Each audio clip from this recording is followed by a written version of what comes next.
자, 이제 오늘부터 7교회를 본격적으로 순회를 하겠습니다.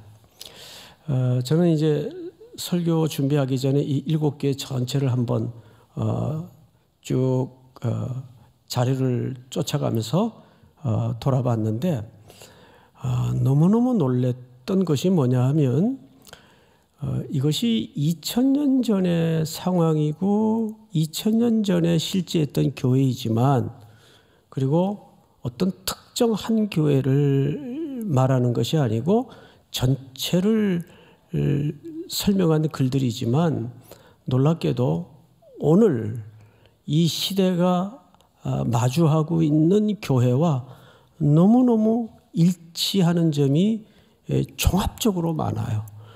그래서 성경 말씀은 정말 시대를 넘어서 언제나 교회, 그 교회는 곧 누구겠습니까? 우리 각자에게 하시는 말씀이거든요.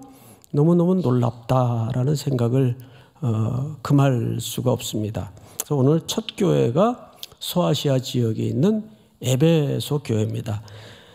우선 이 에베소 도시에 대해서 좀 설명을 나누겠는데요.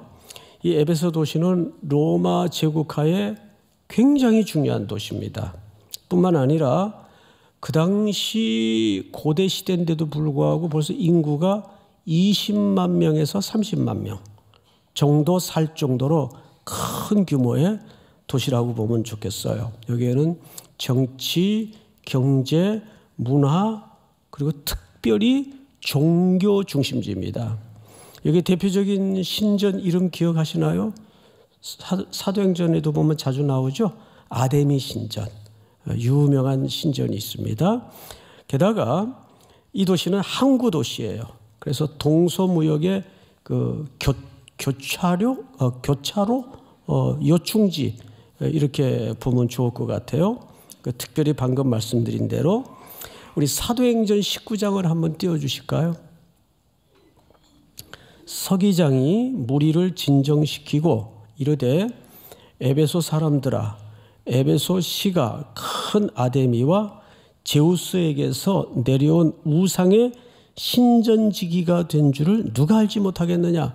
그러니까 이 도시 사람들의 그 삶의 그 사회적 통념은 이랬습니다.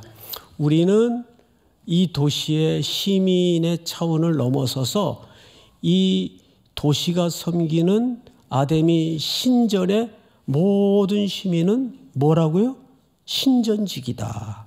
그런 아주 불타는 사명으로 삶을 사는 도시였습니다. 그러니까 이 도시는요 지금 가도 어마어마하다 그러지만 대단했습니다.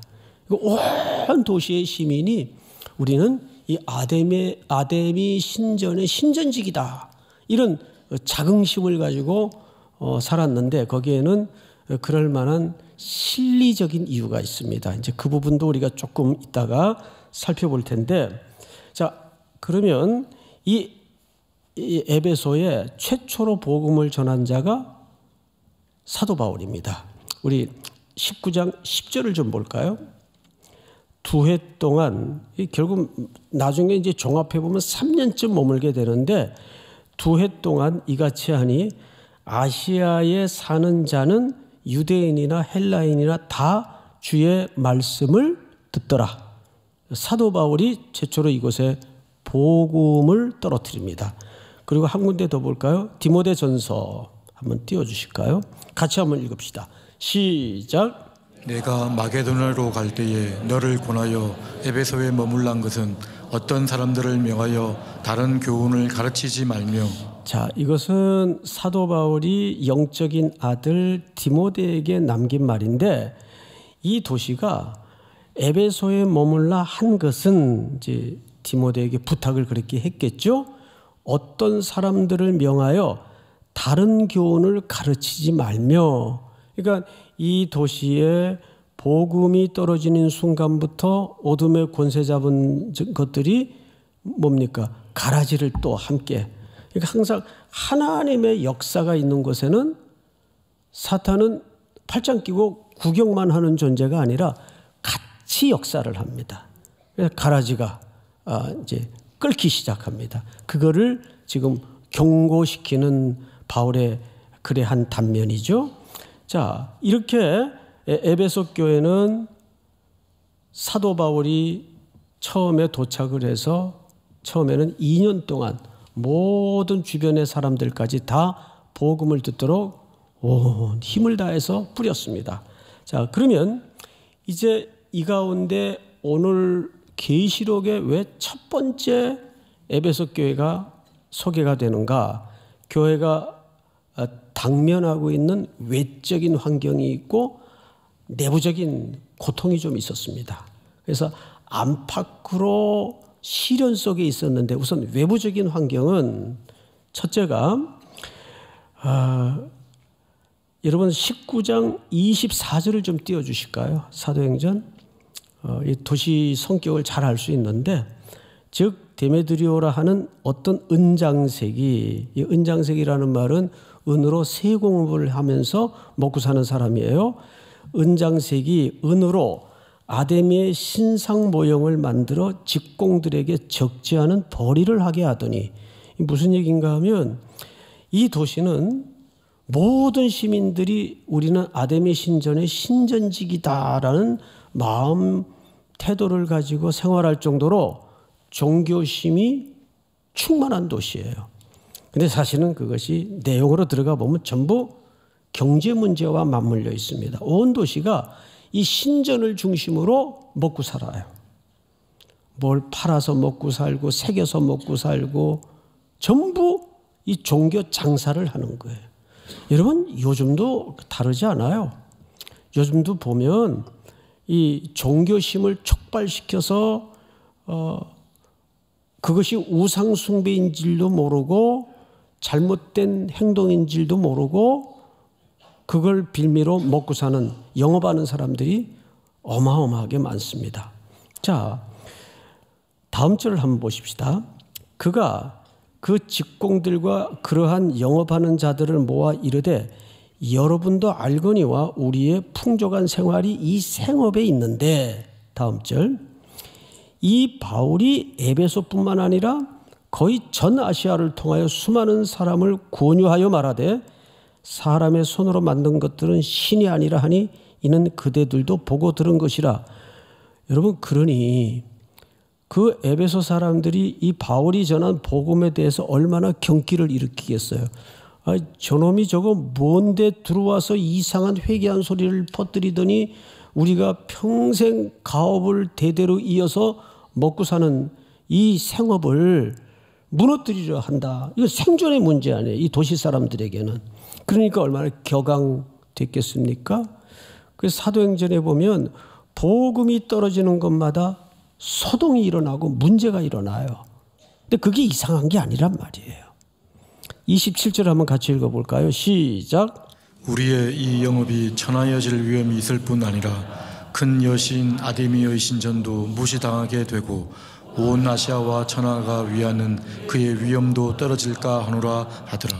온 아시아가 이 아데미 신전의 위엄과 그 어미와 대단함에 대해서 이 도시가 자긍심을 갖고 있는데 이제 그 아데미 여신도 폄하시키는 발언을 하면 이 도시의 위용도 떨어질 거 아니냐 이렇게 된 거죠. 28절 그들이 이 말을 듣고 분노가 가득하여 외쳐 이르되 크다 에베소 사람의 아데미여 하니 온 시내가 요란하여 바울과 같이 다니는 마게도냐 사람 가이오와 아리스타고를 붙들어 일제히 연극장으로 달려 들어가는지라.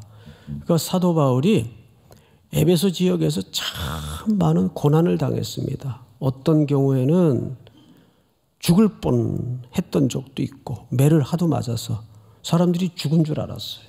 그 정도로 어려운 시간을 이 에베소에서 겪었습니다. 이것이 에베소 교회가 외부적으로 직면한 위기예요.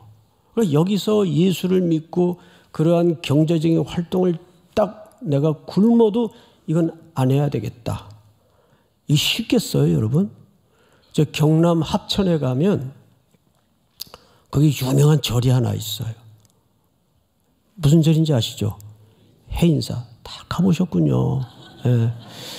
저도 가봤어요. 저는 갈래야 간 게 아니라 돌아다니다가 갑자기 화장실이 없더라고요. 근데 저 안에 있대요. 근데 입장료를 세상에 10,000원 내래요. 10,000원.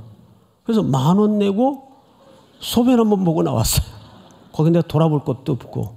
그래서 딱 한번 들어가 본 적이 있는데, 그러면서 그 마을 분들에게 얘기를 들어봤더니 그 지역은 교회 다니는 사람들이 너무너무 살기가 힘들대요. 왜? 그 밭이고 땅이고 전부 해인사 밭이고 해인사 절이라서, 그리고 거기 비즈니스들이 다 해인사에서 운영하는 거라, 심지어는 절에서 이 직원들이 교회 가나 안 가나 CCTV까지 근처에 설치해가지고 감시를 할 정도로. 그러니 아데미는 어느 정도겠습니까? 그러니까 거기서는 절의 권세가 대단한 거예요. 뭐 대단하다는 정도 표현보다는 절대적이죠. 먹고 살기 위해서는. 비슷한 거예요. 그런 상황입니다. 그러면 교회의 내부적인 상황은 어땠나? 좀 몇 군데만 보실 텐데, 내부적인 상황은 거짓 사도들, 거짓 교사들, 이단들이 발호해서, 방금도 말씀드렸지만 복음이 떨어지는 곳에는 항상 가라지가 같이 심어지게 돼 있습니다. 그리고 당시에 유행병처럼 도졌던 영지주의자들이 들어와서 디모데전서 1장에도 우리가 방금 보았듯이 교회를 무척 공고하게 만들었어요. 그 교인들이 헷갈리는 거예요. 뭐가 진짜 옳은 건가? 어떤 사람은 저렇게 말하고 어떤 사람은 이렇게 말하던데 뭐가 진짜 옳은 건가? 여러분, 요한 1, 2, 3서를 쭉 읽어보면 정확해요. 예수 그리스도의 인성과 신성을 부인하는 자들입니다.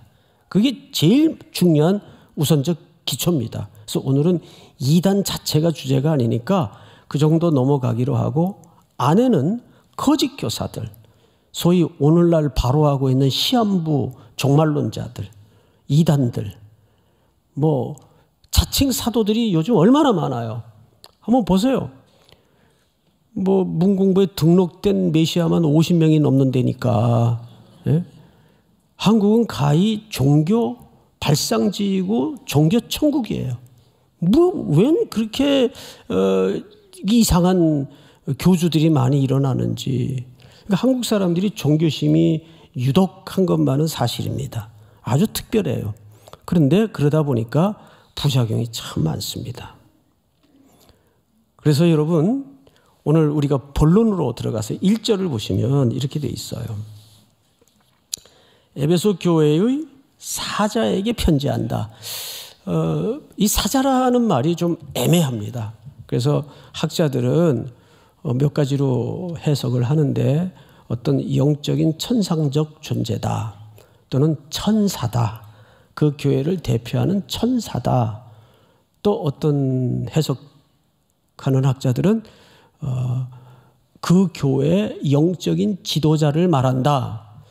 뭐 다 가능해요, 사실은. 그런데 성경이 뭐라고 정확하게 얘기하지 않기 때문에 우리가 정확하게 이거다라고 말하는 것은 오히려 성경의 본의를 해칠 수가 있어요.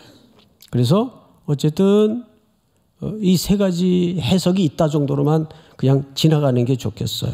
자, 그런데 에베소 교회의 사자에게 편지하라. 자, 그럼 이 순서를 보세요. 예수께서 밤모섬에 유배되었던 요한에게 이 계시를 주셨습니다. 그리고 요한은 지금 누구에게 전달하라는 거죠? 교회들에게 이 서신을 전달하라는 거예요. 그 교회 사자들에게.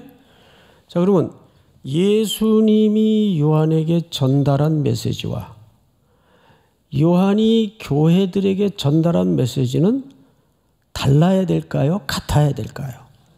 이건 같아야 됩니다. 그렇죠? 다른 말 더하거나 빼면 안 되겠죠. 그 말씀이 오늘 또 누구에게 오는 겁니까? 오늘 우리들에게 지금 전해지고 있는 겁니다. 그렇다면 오늘 에베소 교회에 전하신 주의 계시지만 그 계시가 오늘도 우리 이 시대를 살아가는 성도들에게, 각 개인에게 전하시는 말씀으로 들을 귀가 있어야 된다는 거겠죠. 2절을 다시 한번 보십시다. 오른손에 있는 7뼈를 붙잡고, 오른손은 항상 힘, 권능을 상징하는 표현이에요. 오른손에 있는 7뼈를 붙잡고, 7별입니다. 앞을 좀 보실까요? 7별이라는 말의 그 시대와 도시적 배경을 좀 이해를 하셔야 됩니다. 도미티아누스라는 황제가 있어요. AD 83년경에 이 황제의 아들이, 나이가 한 9살이나 10살쯤 된 어린 아들이 있었는데 갑자기 죽어요. 근데 그 당시에는 이렇게 죽은 사람이나 현존하는 인물을 반신반인, 그러니까 사람을 신격화하는 일들이 사람의 의식 구조 속에 가능했습니다. 저 북쪽 집단이 지금 똑같은 짓을 지금 하고 있단 말이에요. 이게 굉장히 무서운 하나님 앞에서의 범죄입니다. 3대째 우상화 작업을 하고 있잖아요. 자, 그렇다면 이 당시에는 이게 자연스러웠어요. 로마 제국 하에서는. 그래서 그 아들의 죽음이 너무 아버지로서 애달파서 이런 동전에다가 커다란 지구본을 하나 새겨요. 그림을 한번 띄워주실까요? 일부 때는, 여러분 앉으신 어느 쪽입니까? 이쪽. 이쪽이 있죠, 아기가. 저기 죽은 황제의 아들인데, 그 주변을 보면 별이 몇 개 있습니까? 7개가 있습니다. 보이시죠? 네. 해서 아들을 신격화 작업을 합니다. 죽은 아들을. 그러면 죽은 아들의 어머니, 자기 와이프는 뭐의 어머니가 되는 겁니까? 그렇죠. 그래서 신격화 작업이 이루어져요. 그래서 7별이라는 것은 행성의 대표별을 그 시대에는 상징했어요. 저렇게 주화에다가 새겨서 아내를 우상숭배하도록 신격화 작업에 반신반인 작업을 합니다. 그리고 저것을 통영화폐에다가 저렇게 새겨 넣어요. 자, 이거를 통해서 뭘 말하고 싶은가 하면 땅의 권세와 우주의 권세가 다 이 손에 있다. 황제의 손에 있다는 것을 세뇌시키는 거예요. 이게 철저한 우상화 작업이 되는 거죠. 자, 그러면 예수님께서 그 시대적 기호인 그 그림을 왜 하나님의 계시 속에 차용했을까요? 이유는 간단해요. 지난주에도 말씀을 드렸죠. 이 시대 사람들은 그게 보면 척 안다 그랬어요? 모른다 그랬어요? 척 안단 말이에요. 그러면 주 예수 그리스도께서 이 계시를 통해서 진짜 말하고 싶었던 건 뭘까요? 우주의 권세와 땅의 권세가 로마 황제의 손에 있는 것이 아니다. 만주의 주가 되시고 만왕의 왕이 되시는 누구의 손에 있다? 예수 그리스도의 손에 있다. 믿습니까? 그거를 설명하는 겁니다. 그래서 여기 붙잡고라는 말은 하나님의 권세가 시대를, 역사를, 우리의 교회와 인생을 붙잡고 있다는 겁니다. 믿으십니까? 아무리 어둠의 권세들이 교회를 흔들려고 발호하고 덤벼들고 해도 우리는 누구의 손에 붙들려 있을까요?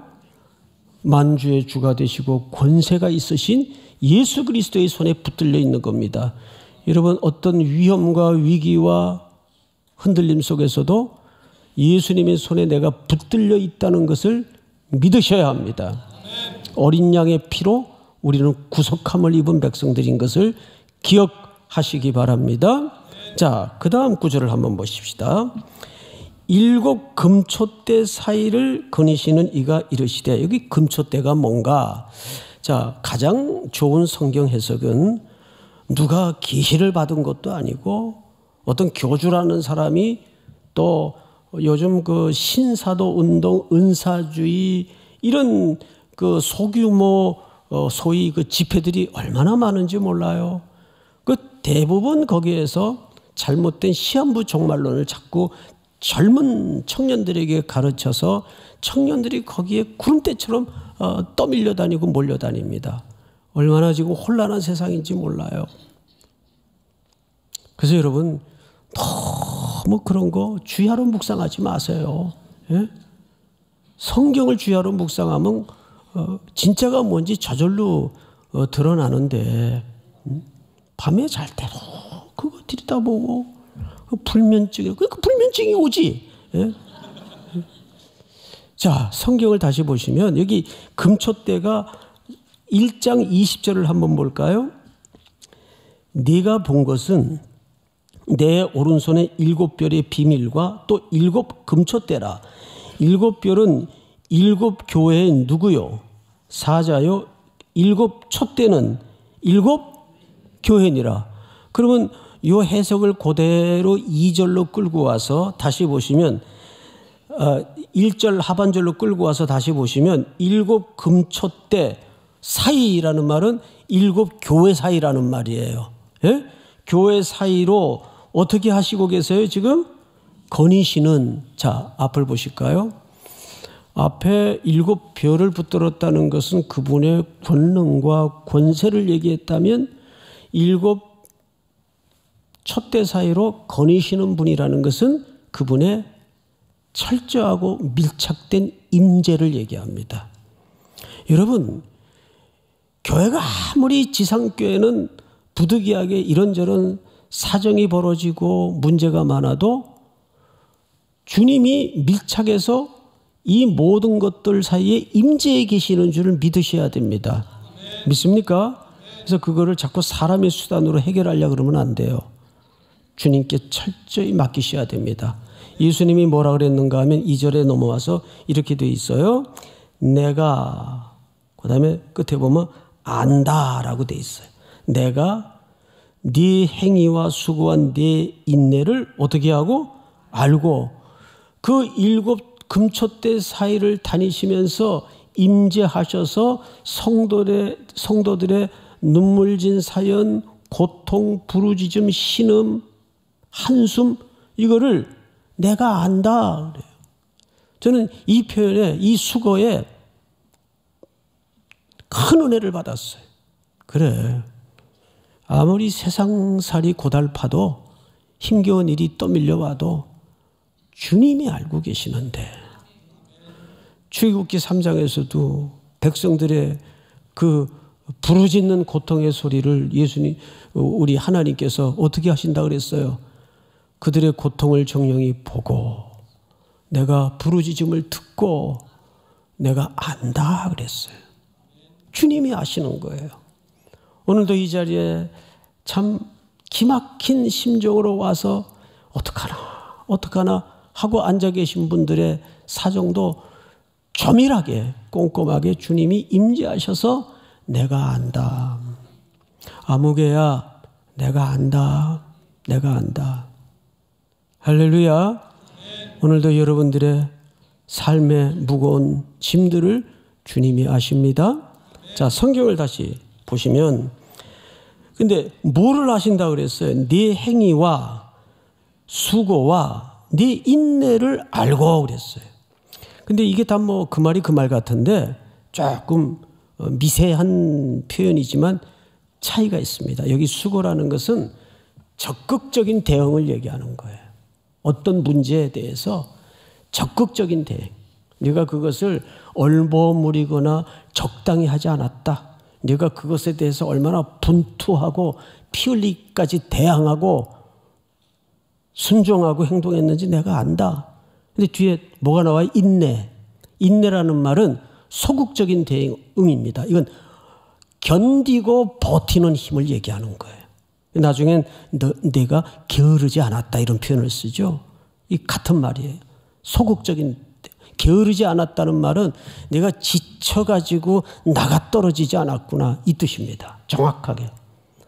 여러분 결국 복싱 선수가 제일 중요한 게 이 얼굴을 안 맞도록 하기 위해서 이 턱은 우리 척추, 중추신경과 연결되어 있기 때문에 항상 복싱 선수는 이렇게 가드를 올려요. 여기를 보호하기 위해서. 그런데 언제 여기를 얻어맞죠? 팔의 기운이 떨어져서 이게 팔이 자꾸 가드가 내려와요. 그래서 코치들이 옆에서 막 악을 쓰죠. 가드 올려, 가드 올려. 가드를 항상 올리는 거예요. 이게 점점 떨어져요. 힘이 빠지면. 그러면 결정타를, 이 턱은 딱 한번 살짝 건드려 놓으면 그냥 기절해 버려요. 간단해요. 그래서 성경에서는 이 가드가 내려오는 걸 낙심하지 말라 그래요. 이 지치는 거예요. 우리를 곤고하게 만들고 이렇게 저렇게 정서적으로 핥히고 지치게 만드는 것들이 이 일터에서 또라이가 그러죠. 또 뭐 가정에 들어가면 원수들이 거기 있죠. 이거 자꾸 지치는 거예요. 교회 와도 만만치 않잖아요. 여기 다 용서받은 죄인과 받지 못한 죄인들이 막 엉켜 있으니까 그렇잖아요. 그러니까 우리가 돌아보면 그렇게 위로가 될 일이 별로 없어요. 찬송가 가사에도 보면 참 죽을 일 쌓였구나. 아멘 소리가 저절로 나와요. 참 죽을 일밖에 쌓인 게 없어요. 지친다고요. 이게 마귀의 전략이에요. 조금만 더 내려라 가드. 내가 결정타를 한번 칠게. 이 노리는 거죠. 이건 여러분 긴 싸움이에요. 한 번에 끝나는 싸움이 아니에요. 목회만 힘들겠습니까? 여러분들의 일상은 더 거칠고 더 격렬하겠죠. 그래서 뭐 목사한테 와서 목사님 얼마나 힘드세요? 전 괜찮아요. 여러분들이야말로 정말 얼마나 힘들겠습니까? 지치지 마세요. 맷집이 있어야 돼요. 맷집이. 그래서 그 상대가 때리다가 지치도록 휘청은 할 수 있고 흔들은 할 수 있는데 무너지지 마세요. 예수 그리스도께서 어린 양의 피로 십자가에서 승리하셨습니다. 이겨놓은 싸움을 하는 거니까 지치지 마세요. 그리스도의 피의 공로를 근거로 용기를 새롭게 하시기 바랍니다. 자, 그 얘기를 하는 거예요. 여기 보면 네 수고와 네 인내를 알고 또 악한 자들을 용납하지 않은 것과 그 수고와 인내 이제 실체가 드러납니다. 뭐라고 되어 있어요? 자칭 사도라 하되 아닌 자들을 시험하여 그의 거짓된 것을 네가 드러낸 것과 또 네가 참고 내 이름을 위하여 견디고 게으르지 않은 것을 아노라. 여기 게으르다라는 말이 내가 지쳐서 나가 떨어지지 않았다. 뭐 게으름 피웠다. 그런 얘기가 아니에요. 자, 그러면 처음에 칭찬이 주어졌어요. 그러니까 일곱 교회의 그 일정한 패턴이 뭐냐면 칭찬. 그 칭찬 끝에는 반드시 반전의 접속사가 시작이 되죠. 그러나 그 책망이 나옵니다. 그 책망 끝에는 경고를 해요. 그래도 이렇게 고치지 않으면 경고를 해요. 그 경고 끝에는 그러나 네가 고치면 돌아오면 회개하면 약속을 합니다. 이것이 일곱 교회를 향하신 일정한 패턴입니다. 두 교회 빼고 이 두 교회는 책망을 받지 않아요. 이제 그 교회도 우리가 만나보게 될 겁니다. 자, 그런데 그래서 오늘 에베소 교회만 볼 때 그러니까 에베소 교회의 문제는 뭐냐면 거짓 가르침과 잘못된 복음이 들어와서 공동체를 지금 위기에 빠뜨리는데 교회가 이것에 대해서 맹렬하게 대항하고 이 싸움이 한두 번 있었던 투닥거렸던 싸움이 아니고 집요하게 지난한 시간에 걸쳐 일어난 싸움이었다는 거예요. 그래서 주의 사자에게 네 수고와 네 인내를 그리고 게으르지 않았던 것을 내가 안다. 이렇게 칭찬을 합니다. 여기에는 아주 깊은 교회적 맥락이 있어요. 우리 사도행전 20장을 한번 띄워주실까요? 사도 바울이 에베소 교회 3년여 정도의 목회를 끝내고 이제 미처 교인들에게 사정상 인사도 못하고 떠났었어요. 그래서 밀레도라는 항구에 에베소 장로님들을 좀 초치를 해서 좀 와서 우리 작별 인사나 하십시다. 인사를 하는 대목인데, 보라, 내가 여러분 중에 왕래하며 하나님의 나라를 전파하였으나 이제는 여러분이 다 내 얼굴을 다시 보지 못할 줄 아노라. 다음 절. 그러므로 오늘 여러분에게 증언하거니와 모든 사람의 피에 대하여 내가 깨끗하니, 이 피에 대하여 깨끗하다는 말은 이제 이 도시에는 웬만해서는 내가 동료들과 함께 가르치고 전했던 복음을 못 들은 사람 없을 거다. 그러니까 복음 앞에서 이제 핑계할 사람은 없을 거다. 나는 소명과 사명을 따라 말씀을 다 선포했다. 이는 내가 꺼리지 않고 하나님의 뜻을 다 여러분에게 전하였습니다. 다음 절. 여러분 시작. 여러분은 자기를 위하여 또는 온 양떼를 위하여 삼가라. 성령이 그들 가운데 여러분을 감독자로 삼고 하나님이 자기 피로 사신 교회를 보살피게 하셨느니라. 자, 여기서 우리가 좀 짚고 넘어가야 될 것은, 여기서 장로들을 포함하여 말하는 직분은 교회 말씀을 가르치고 목양을 책임 맡은 교회 지도자들을 얘기합니다. 자, 그런데 여러분은 그 지도자들에게 자기를 위하여 또는 온 양떼를 위하여 삼가라. 성령이 그들 가운데 여러분을 감독자로 삼고 하나님이 자기 피로 사신 교회를 보살피게 하셨느니라. 다음 절. 내가 떠난 후에 사나운 이리가 여러분에게 들어와서 그 양떼를 아끼지 아니하며 또한 여러분 중에서도 제자들을 끌어 자기를 따르게 하려고, 예수의 제자들을 만드는 것이 아니라 사조직을 만드는 거예요. 자기 제자를 만드는 거예요. 이런 일들이 있어요. 실제로. 따르게 하려고 어그러진 말을 하는 사람들이 일어날 줄을 내가 아노라. 다음 절. 그러므로 여러분이 일깨어 내가 3년이나 밤낮 쉬지 않고 눈물로 각 사람을 훈계하던 것을 기억하라. 그러니까 전체 기간이 한 3년쯤, 그러니까 참 오래 머물렀던 목회 현장이었습니다. 다음 절. 지금 내가 여러분을 주와 및 그 누구에게 부탁한다고 되어 있죠? 은혜의 말씀께. 아주 중요합니다. 교회는 주님이 주인이시고 교회는 말씀이 목양을 해야 됩니다. 되게 젊은 목회자들이 낭패를 겪는 경우가 인간의 리더십으로, 인간의 정으로 목회를 하려다가 백전백패를 하는 경우를 너무 많이 봐요. 아닙니다. 목회는 주님이 하시는 것이고 말씀이 그 영혼들을, 그래서 말씀으로 양떼를 돌아보는 것이 가장 좋은 목회입니다. 믿습니까? 부탁하노니 그 말씀이 여러분을 능히 든든히 세우사 거룩하게 하심을 입은 모든 자에게 기업이 있게 하시리라. 그러니까 사도 바울이 떠나면서 집중적으로 부탁했던 게 뭐냐 하면, 내가 떠난 다음에는 그 리더십의 부재 속에 반드시 거짓 무리들이 발호되어 일어날 것인데 조심해라. 그리고 내가 교회를 여러분들의 리더십에, 여러분들의 역량에 맡기는 것이 아니라 주와 및 그분의 말씀께 교회를 맡긴다. 이것이 유언처럼 바울이 이임을 할 때 남겼던 부탁이었습니다. 에베소 교회는 이 부탁대로 정말 진리 문제에 대해서는 항상 첫 자리에 그 중요성을 인식하고 전임자의 부탁의 말을 그대로 실천하면서 하나님의 말씀에 충성했어요. 그걸 칭찬하는 거예요. 그런데 4절을 한번 볼까요? 4절.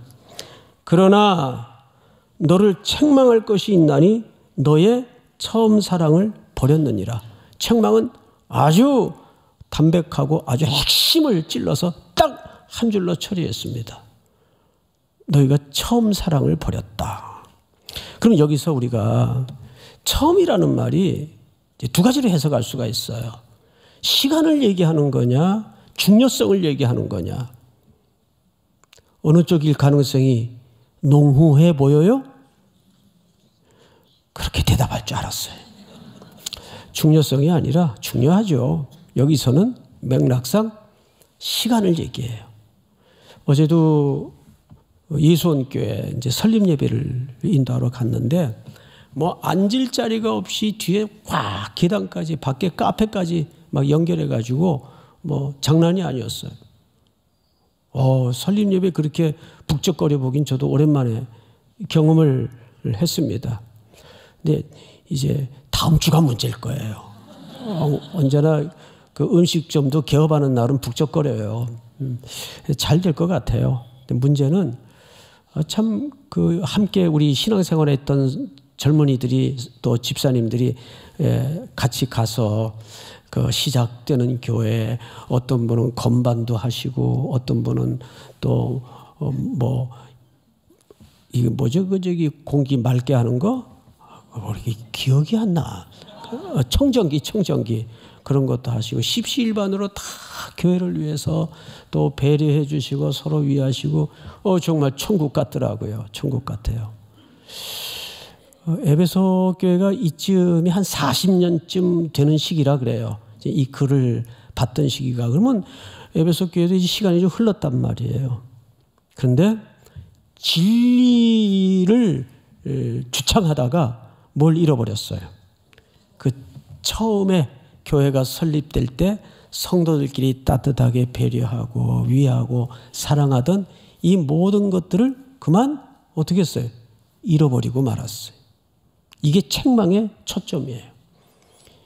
70년을 맞이하면서 우리 삼일교회 허락하신 표가 뭐예요? 표대를 향하여입니다. 여러분 표대를 향하다 그러니까 어떤 목적적 또는 성취적, 결과적 피니시 라인 이런 물리적인 개념으로만 그 본문을 이해하는데 그 본문을 문맥에서 쭉 살펴보면 그것은 온전한 그리스도의 사랑을 완성하는 자리입니다. 이제 우리가 이만큼 성장을 했다면 이제는 뭘로 나가야 될까요? 성숙으로 나가야 돼요. 성숙. 방금 그 우리 2부 찬양대가 올려드렸던 십자가를 질 수 있나? 저게 원래는 찬송가가 아니에요. 원래 가스펠송이에요. 저 노래 부르면 혼나고 그랬습니다. 혼날 노래를 오늘 이제 찬양으로 올렸는데 그 후렴에 보면 이런 가사가 있어요. 주님의 형상 닮기까지. 기억나시죠? 주님의 형상 이렇게 시작이 되는 겁니다. 그러니까 우리가 정말 교회의 목적은 그리스도의 형상을 닮아가는 거예요. 하나님께서 우리를 왜 하나님의 형상대로 빚었다고요? 하나예요. 우리랑 교제하고 싶어서. 이것이 우리의 목적이 돼야 돼요. 바울이 놀랍게도 옥중에서 그 글을 쓰면서 내가 표대를 향하여 달려간다. 아직도 나는 온전하지 못하다. 내가 그리스도의 성품과 그리스도의 성숙으로 나아가기를 원한다. 그 고백을 표대를 향하여라고 설명을 하는 겁니다.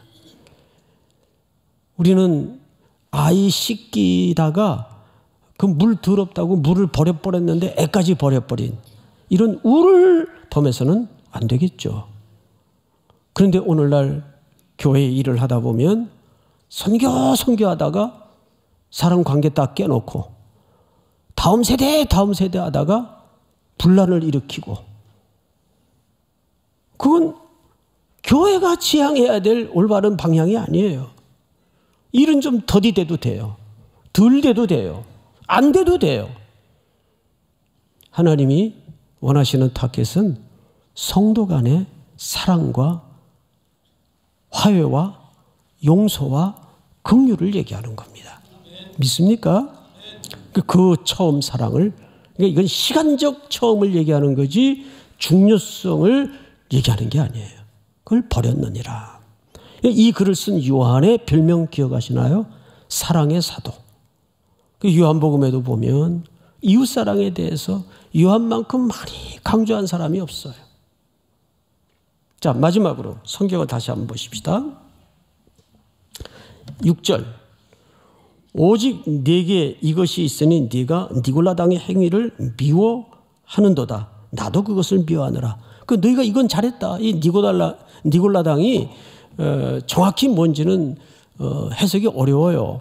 그래서 이제 두 가지로 해석을 하는데, 율법주의자들을 말한다 또는 도덕률 폐기론자들을 말한다. 이 둘 다 해석을 하는 학자들이 있어요. 어쨌든 거짓 교사들로 퉁치는 게 좋을 것 같습니다. 자, 근데 7절 마지막으로 볼까요? 다 같이 시작. 귀 있는 자는 성령이 교회들에게 하시는 말씀을 들을지어다.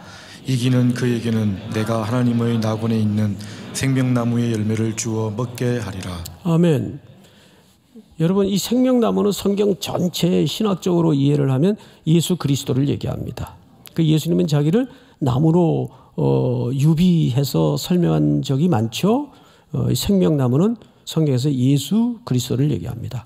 그러면 예수님이 계시를 요한에게 주시면서 왜 생명나무라는 이 그림 언어를 차용해서 썼을까? 여기에는 이유가 있습니다.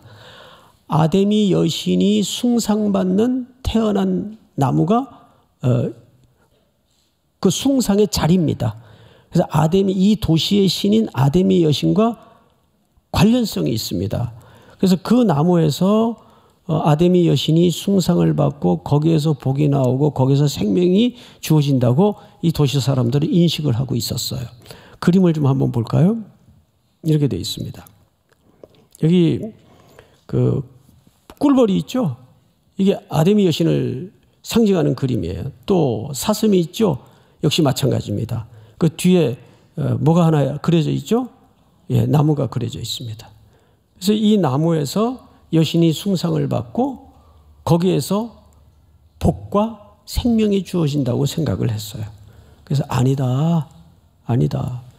제가 지난주 계시의 진짜 궁극적인 목적은 뭐라고 말씀을 드렸죠? 진짜를 드러내는 작업이라고 그랬어요.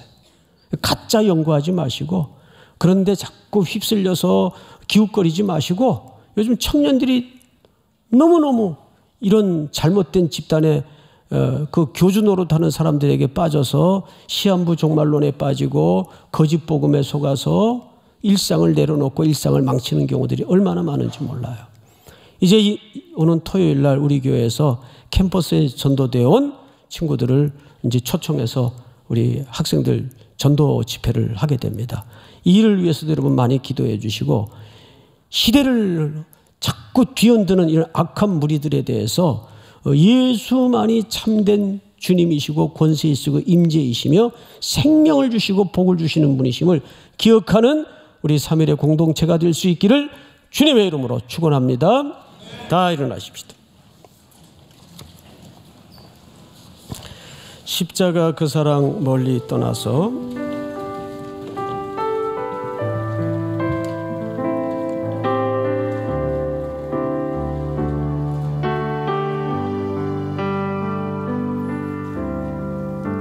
십자가 그 사랑 멀리 떠나서 무너진 나의 삶 속에 잊혀진 주 은혜 돌 같은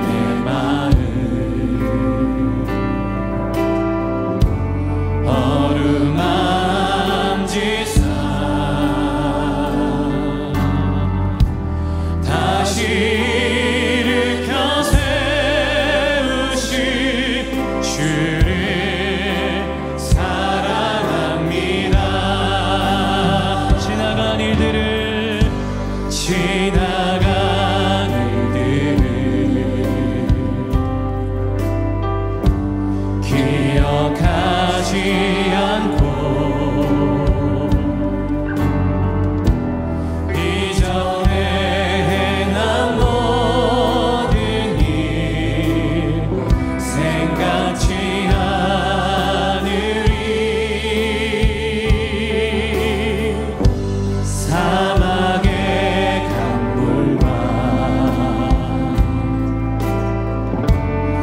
길을 내시는 주, 내 안에 새 일 행하실 주만 바라보리라. 주 너를 보호하시고 너를 붙드시리. 너는 뭐 외롭고 존귀한 주님의 자녀라. 주 너를 보호하시고 너를 붙드시리. 너는 뭐 외롭고 존귀한 주의 자녀라. 너는 뭐 외롭고 존귀한 주의 자녀라. 지금은 우리 구주 예수 그리스도의 은혜와 하나님 우리 아버지의 놀라우신 사랑하심과 성령님의 모든 것들을 밝히 드러내시고 교통하시고 인도하시는 역사가 오늘 머리 숙여 오직 예수만 붙들고 또다시 험한 세상을 향하여 출발하는